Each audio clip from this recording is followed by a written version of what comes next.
So I don't even see one stress fracture in this clay. Okay. None. No bellies, no sags. You got that one stupid small offset there. That's nothing to even sneeze over. And to be honest with you, that could have been there, like I said, from day one. Yeah. When they laid that sewer.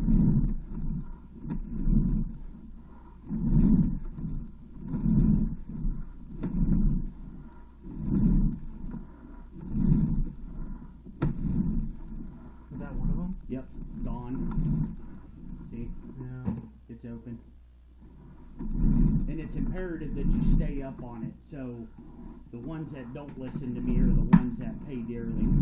So the whole principle behind the maintenance is you want to keep the pressure of the tree roots off the clay. So when I'm cleaning a line that's like this, it is no different than you guys going out and trimming a bush. It's going to grow back just as thick, if not thicker, the next go around. So by doing it and you keep the pressure of the roots off of it, then you can keep the pipe to last longer. If you don't and you let it go, then what happens is the roots push in there harder and thicker. Well, eventually it's just going to wind up breaking that hub connection. So every point where you're getting root intrusion at, and you only have like 3 or 4 different ones. There was another one gone.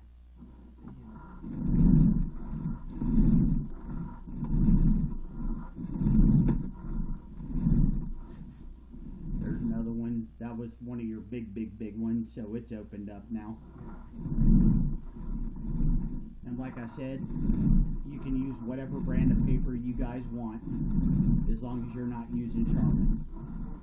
Because if you use Charmin, you may as well grab a roll of paper towels and disappear into the bathroom, because you're doing nothing different. Well, we just use wet wipes and throw them down. And then there's another one. Do you guys really? Yeah, don't do that either, man. I've had customers go, yeah, we don't even use paper, we just flush baby wipes. I'm like, yeah, knock that off. We got a bidet. And then there's another one there. It's gone. So you have about 4 or 5 different spots. So there's your building connection. That's at your cast to clay. Yep. You can obviously see nothing shifted. Yeah. Alright. Now, does your cast iron look awesome? Not really, but it's original to the home. Yeah, 65 Yeah. years old.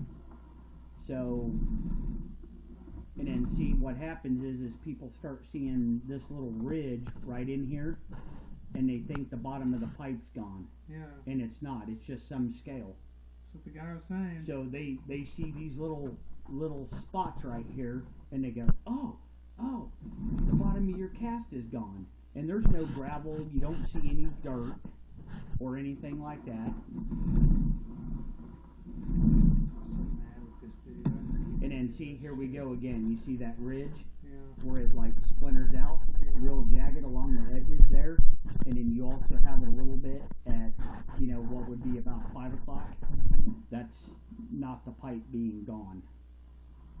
And then there's that double that I was telling you about. Oh, okay. So see, now we're back that's your kitchen. Here. Yeah. Yep, we're over there by your sump pump. See how the water just jumps over? Yeah. And then eventually the water will collect up and it will eventually go the correct direction. Now, this would be a problem if you guys had a bathroom over there.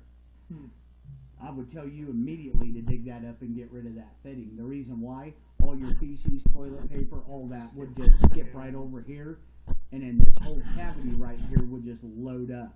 Yeah. And you may eventually get to the point where you're going to have to do it. Yeah. You know what I mean?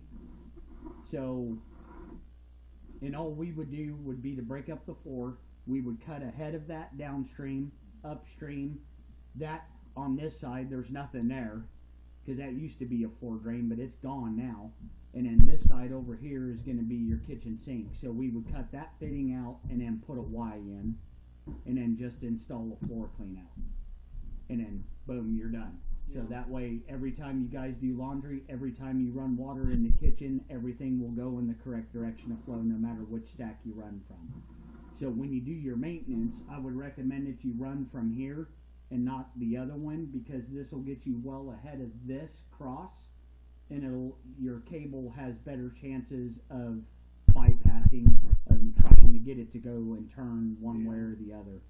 So this is pretty much a straightaway for that fitting.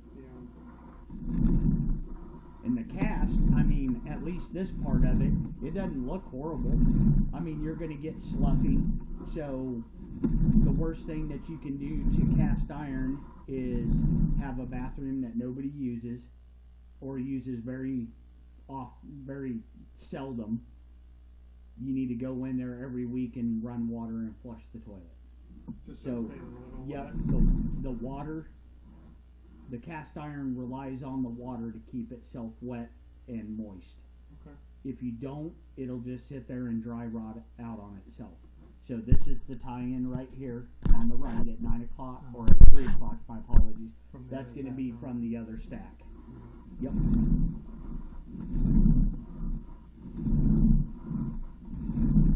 And you could definitely feel, when I was cleaning this, you could definitely tell nobody had ever stuck a full blade down this pipe.